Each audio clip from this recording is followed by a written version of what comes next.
I'm Jean Szulc and welcome. In this video I want to get into the very wide gamma of possibilities we have harmonically within the same key. So like I want to analyze and do a small survey into all the harmonic possibilities we have within the key of C. So basically around this very note we have so many options that it's really incredible. And if you haven't thought about all of this yet, and if you don't have this knowledge in harmony, I can guarantee it will be almost like mind-blowing, because you will see that you have a lot more to do around this very key of C. There's really a lot of stuff.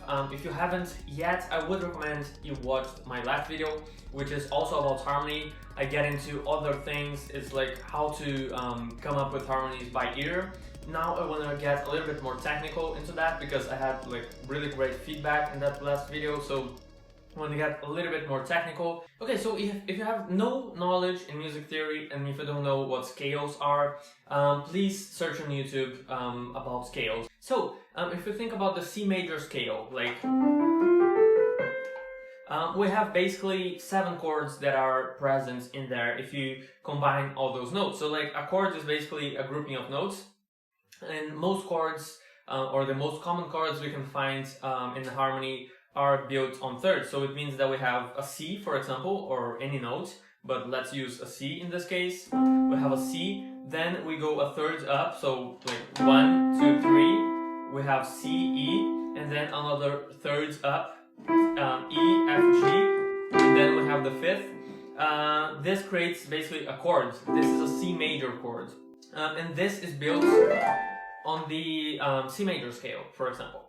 So if we analyze all the chords we have in here, within the C major scale we do the same procedure, and we are only thinking about triads, which means that we only have those first 3 notes by building up in thirds. We have basically C major, D minor, E minor, we have F major, G major, A minor, and then we have B diminished.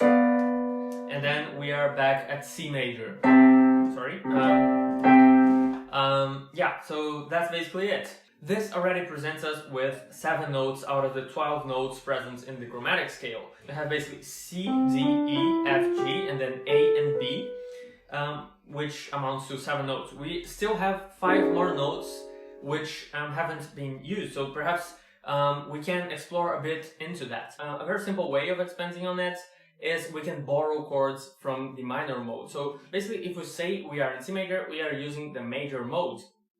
But we can borrow the minor mode to it, and we can dig in the different possibilities that this brings us. So if you think about C minor now, we have basically 7 more chords. We have C minor, then we have D diminished, then we have E flat major, then we have F minor, then we have G minor, then we have A flat major, then we have B flat major, and then finally we are back at G minor, right? So if we combine all of those possibilities, if we combine the chords and the notes we found on the major and minor scale, we have basically 14 chords basically, and we also have 10 out of the 12 notes of the chromatic scale. So basically we have C, D, E flat, E natural, then F, then G, A flat, and then A, B flat, and B.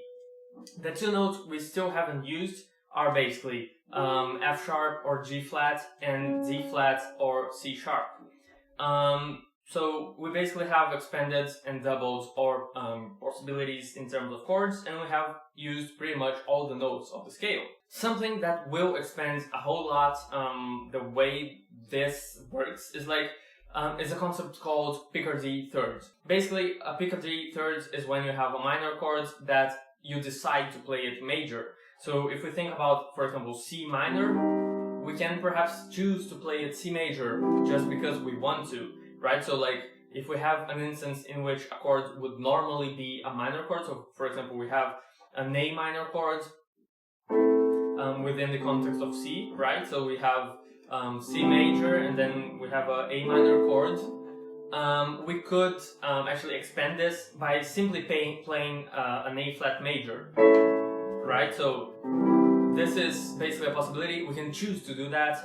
We are already expanding our list of possibilities by quite a big amount, because if we think about that, we can take all the minor chords and turn them into major simply because we want to, and this might create different sounds to the whole thing. And the thing is, the more you expand from that center of C, especially major or minor, the more you expand from that, the harder it is to sometimes trace it back to the center. And the thing is, it can become quite hard for us to write progressions that are smooth using this kind of expanded harmonies, because we have to always kind of make an effort to trace it back to the center, and we sometimes have to prepare it well. So while you have more possibilities, you also have like more of a chore to use those possibilities. You can't simply throw those chords around. Now, if we just think about speaker D thirds and expand that thought, if we think like every major chord could be turned into minor, then we already have expanded our possibilities quite a lot. We have basically added 26 more possibilities, because we have all the chords in C major and all the chords in C minor being inverted. You can't really invert the diminished chords because they are not major nor minor, so we just have to deal with them the way they are, and the thing is, we already have a gigantic number of chords that can be used. This is already enough for you to write music for your entire life and not run out of possibilities. And we are not even considering the harmonic implications of certain cadences. So for example, if we have a D major, because we just said that we can basically take a chord that's minor and play a major thirds on it, we wouldn't normally have a D major. This chord has kind of an implication because it is also the dominant of G major or minor. So it would lead somewhere else, so we have to be careful when using this kind of stuff. But the purpose of this video is just to bring all of these possibilities into your eyes and into your your sight, so that you can really, when you are composing, you can just think about all of those possibilities and find a way of doing things that work for you. So let's recap. We have all the possibilities within C major or a major scale, all the possibilities within a minor scale. We have the transformation of all major chords into minor and all minor chords into major. Now there are also chords that are a little bit more specific. So for example, we mentioned that those two notes, the D flat or C sharp or G flat or F sharp, haven't been used. Using all of this, you can already find situations in which those notes appear, but if we think about it, there are also chords that are kind of historical, and they aren't really a thing, but they are at the same time because they have been used so much. They were basically created and we got used to them. So we have basically all the augmented six chords, which are the Italian, French, and German six. I won't get into those because they are a little bit more specific, and this video won't get into those. I could do a whole video only on them. There's also the Neapolitan Six Chord, which would use some of those notes. It would use the D flat. The German six, Italian six, and French six would use the F sharp. So basically we have used all the notes in the chromatic scale within the context of one particular key.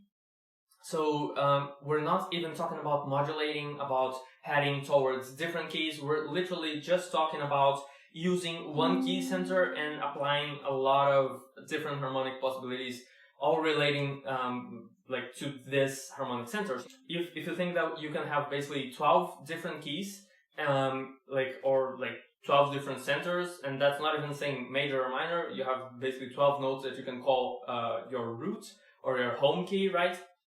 Then you have almost infinite possibilities, because you can start on a key, you can explore all of those possibilities, and then you can modulate to another key, which is maybe close, or you can modulate to a key which is very distant, and you can perhaps modulate to A minor, for example, or A major.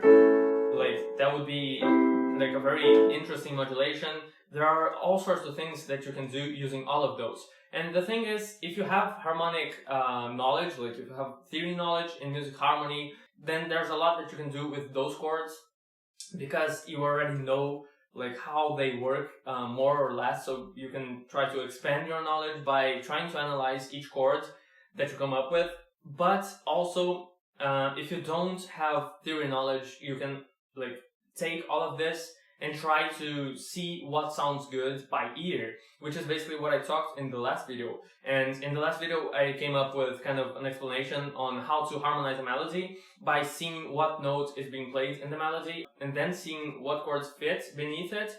Then you can use that explanation to come up with completely like beautiful harmonies, or harmonies that work in the context you're composing in. This is not easy. This is a lot of knowledge, and I haven't like gone deep into anything, and I have just like I maybe have spread myself too thinly. But what I wanted to do in this video is just show you that like you don't have to really go too far away from one key to have really complex harmonies, and you can find very interesting harmonic happenings within the same key. Like modulations aren't necessary if you are talking about like complex harmonic happenings. And this is very interesting because then you can start to explore all of those possibilities without really struggling too much and without having to like come up with really complex explanations. You can relate it all to the like one center and then see like kind of build up your theory knowledge from there. And like this, if you have theory knowledge, you will be able to analyze a whole gamma of harmonic happenings and really complex harmonic happenings from periods of music in which like harmony did get really complicated. So like this is a lot into one video, really, and this is a short video. It was fast, but it is already a whole lot of stuff that you can learn. Like you can rewatch this video a couple of times and see what chords you like the most and try to use them daily, you know, like come up with stuff that sounds good to you. And that's basically it. So thank you a lot for watching until the end. If you enjoyed this video, don't forget to leave a like and subscribe, because you will receive a lot more like this. And leaving a like let me know that it helped you and I can do more videos like this. Don't forget to leave a comment as well saying that it did. Don't forget to send me down your questions. I have created a Google form in which you can send me your questions and I can answer them in videos. So if you have questions about music theory, music composition, whatever it is, just send them to me. I will perhaps make a video about it. And thank you a lot for watching. Subscribe, leave a like, comment, and I'll see you next time.